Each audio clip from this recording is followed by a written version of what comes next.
అందరికీ కూడా శుభాశీస్సులండి. మనము ప్రతి రాశి గురించి కూడా తెలుసుకుంటున్నాం. అందులో భాగంగా తులారాశి వాళ్ళకి. ఈ భాద్రపద మాసం తులారాశి. ఈ యొక్క తులారాశి వాళ్ళకి ఈ యొక్క సెప్టెంబర్ నెలలో మిశ్రమ ఫలితాలు మాత్రమే గోచరిస్తున్నాయి. మిశ్రమ ఫలితాలు అనగా ఏమిటంటే కొన్ని అనుకున్న ప్రతి పని నెరవేరే అవకాశం లేదు. కొన్ని పనులు నెరవేరుతాయి. కొన్ని పనులకి ఆటంకాలు కలిగే అవకాశం ఉంది. మనము అన్నీ జరగాలి అని కోరుకుంటూ ఉంటాం. ప్రతి విషయం కూడాను. అయితే అందులో కొన్ని జరుగుతూ ఉంటాయి. కొన్ని ఆగిపోతూ ఉంటాయి. పెండింగ్ పడుతూ ఉంటాయి. జరగకపోవడం. అన్నీ జరిగినట్టయితే ఇంకా మనంత అదృష్టవంతుడు ఇంకొకరు లేరనుకోండి. కానీ గ్రహస్థితుల రీత్యా చూసుకుంటే వాళ్ళున్నటువంటి స్థానాల్ని బట్టి కొన్ని విషయాలలో వ్యతిరేకతలు, కొన్ని విషయాల్లో అనుకూలతలు. ఇందులో మనకు భాగంగా ఇప్పుడు ఏదైనా నూతన వ్యాపారం ప్రారంభం చేయాలంటే మధ్య రకంగా ఉంది కాబట్టి ఏ వ్యాపారమైనా సరే అది చిన్న వ్యాపారం కావచ్చు, లేదంటే పెద్ద వ్యాపారాలు కావచ్చు. ఇవి కొత్తగా నూతనంగా ప్రారంభం చేయాలనుకున్న వాళ్ళు తర్వాత ప్రారంభం చేసుకోండి. ఈ మాసం అంతా అనుకూలంగా లేదు. మనము ఏదైనా ఒక వ్యాపారం చేయాలి అంటే దేనికి చేస్తున్నాం? మనము ఆ వ్యాపారం బాగా సాగాలి. అందులో మనకు లాభాలు రావాలి. మనం దినదినము అభివృద్ధి చెందుతూ ఉండాలి అనే కదా మనం చేస్తాము. కానీ మనం అనుకోని చేసేది ఒకటైతే ఆ వ్యాపారంలో లాభాలు లేకపోవడము, మనం కూడా చూసి ఎందుకు చేశానా, తొందరపడ్డానా అని మళ్ళీ మనం మనస్తాపం చెందడము, ఇలాంటివన్నీ కూడా జరిగే అవకాశం ఉంది.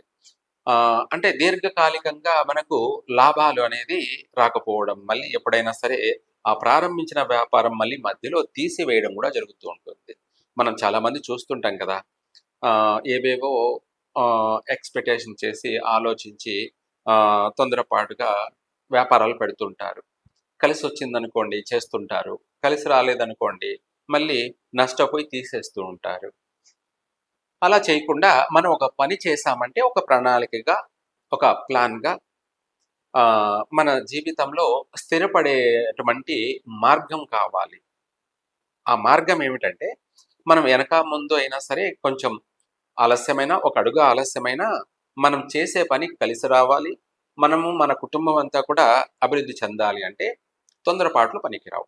అందుకనేసి వ్యాపారం అనేది మనం పెట్టుబడితో కూడుకున్న పని. నష్టపోకూడదన్నమాట. ఏదేమైనా సరే ఉన్నదాన్ని పోగొట్టుకోకూడదు. ఉన్నది అలా ఉన్నా పర్వాలేదు. కాబట్టి ఏదైనా ఒక పని చేసేటప్పుడు అడిగి తెలుసుకొని చేయడం చాలా మంచిది. వీలైనంత వరకు కూడా ఈ మాసంలో చేయకపోవడం మంచిది. తదుపరి ప్రారంభం చేసుకోండి బాగుంటుంది. తర్వాత వివాహ ప్రయత్నం అంత అనుకూలంగా లేదు.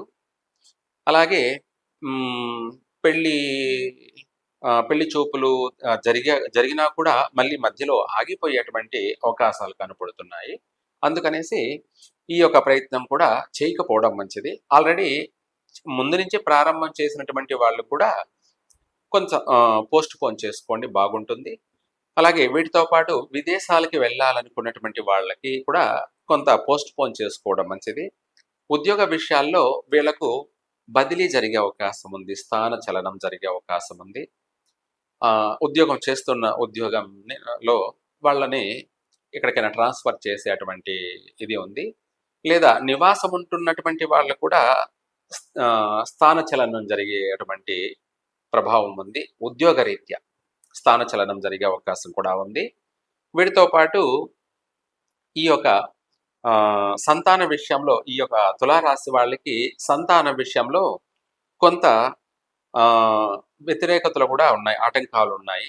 అంటే వ్యతిరేకతలు అంటే ఏమిటి అంటే పుత్ర సంతానం కానీ గర్భవతులుగా ఉన్నటువంటి వాళ్ళకి పుత్ర సంతానం అంటే మగపిల్లవాడైతేనేమో నష్టం జరిగే అవకాశం ఉంది. లేదా ఒకవేళ పుట్టిన తర్వాత అయినా కూడా కుటుంబానికి కలిసి రాకపోయే అంశాలు అధికంగా ఉన్నాయి. అలాగే స్త్రీ సంతానం అయిందనుకోండి, అంటే ఆడపిల్ల సంతానం అయిందనుకోండి, గర్భవతిగా ఉండంగానే ఆడపిల్ల కానీ అని మనకు తెలిసినట్టయితే వాళ్ళకి కలిసి వస్తుంది, అదృష్టవంతులే. ఎందుకు అంటే ఆడపిల్ల సంతానం వాళ్లకు ఆర్థికంగా అభివృద్ధిని కలగచేస్తుంది. అదే కాకుండా గర్భస్రావం జరగకుండా కంపల్సరీగా వాళ్ళు ఆడపిల్లను కనే అవకాశము ఉంది. అదే మగపిల్లవాడైతే మధ్యలోనే 3 నెలలు, 4 నెలలు, 5 నెలలు గర్భస్రావం లాంటి సమస్యలు ఏర్పడే అవకాశం కూడా ఉంది. ఎందుకు అంటే ఒక పక్కన ఈ రాశి వారికి గ్రహస్థితుల రీత్యా మధ్య రకంగా ఉన్నాయి. దానికి తోడు ఏమైందంటే గ్రహణ దోష ప్రభావం. చంద్రగ్రహణం యొక్క ఈ భాద్రపద మాసంలో పౌర్ణమి రోజు ఆదివారం రాత్రి, అనగా సూర్యోదయం మధ్య సోమవారం తెల్లవారితే ఆ రాత్రి కుంభరాశిలో శతభిష నక్షత్రం అలాగే పూర్వభాద్ర నక్షత్రంలో 2 నక్షత్ర సంధి సమయంలోను, అలాగే ఆదివారం రాత్రి రాహుగ్రస్త చంద్రగ్రహణ ప్రభావం అనేది మాననాశనం అన్నది కనపడుతుంది.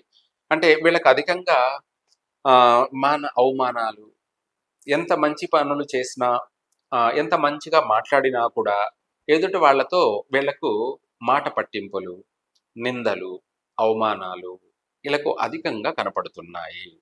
ఈ గ్రహణ ప్రభావం కూడా ఈ తులారాశి వాళ్ళకి అధికంగా నష్టాన్ని కలగచేసే అవకాశం ఉంది. అంటే ప్రాణ నష్టాలు కాదులేండి, 10 మందిలో కాస్త మాట పట్టింపులు, మనసు కలత చెందడాలు, ఇటువంటివి మాత్రం అధికంగా ఉన్నాయి.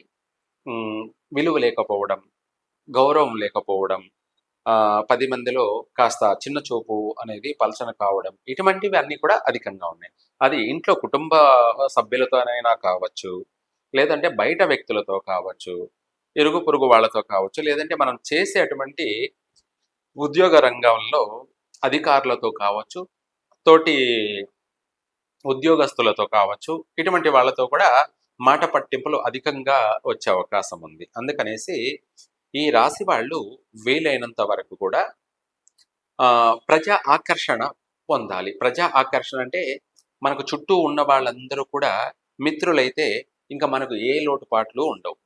అందరూ కూడా మిత్రులైతే ఎటువంటి లోటుపాట్లు ఉండవు. ఈ గ్రహణ దోష ప్రభావం కూడా మనకు అధికంగా నష్టం జరగదు. ఆ గ్రహణ దోష ప్రభావం అనేది నష్టానికి బదులు మనకు మంచే జరుగుతుంది. ఒకవేళ పోనీలే మంచి జరగకపోయినా పర్వాలేదు, కానీ నష్టం జరగకుండా ఉంటే చాలు, అది మనకు 10,000. ఈ తులారాశి వాళ్ళకి ఈ గ్రహణ యొక్క ప్రభావం తీవ్రమైనటువంటి స్వభావాన్ని కలిగిస్తున్నది కాబట్టి దాని నుంచి మనం బయటపడడానికి ఈ మంత్రాన్ని అందరూ కూడా పఠించండి, బాగుంటుంది. ఓం ఐం నమః ఉచ్చిష్ట చండాలి మాతంగి సర్వజన వశంకరి స్వాహ. అంటే అందరినీ మనం వశపరుచుకోవడం, అంటే అందరినీ మిత్రులను చేసుకోవడం, శత్రువులను కూడా మనము మిత్రులను చేసుకోవడం. మనకు శత్రువులు అనే వాళ్ళే లేకుండా ఉంటే ఎలా ఉంటుంది? ప్రతి ఒక్కరు కూడా మనకు మిత్రులే అయినప్పుడు ఇంకా మనకు అన్ని విధాల మనశ్శాంతి ఉంటుంది, ప్రశాంతత ఉంటుంది, మనకు అందరూ సహకరిస్తారు ప్రతి విషయాల్లో కూడాను. కుటుంబ సభ్యులైతేనేమి సహకరిస్తారు, మనం చేసే ఉద్యోగంలో తోటి ఉద్యోగస్తులైతేనేముంది మనకు సహకరిస్తారు, యజమానులైతేనేముంది వాళ్ళు మనకి ఇంకా ఏదైనా ప్రమోషన్లు ఇవ్వడం కానీ, లేదంటే మనల్ని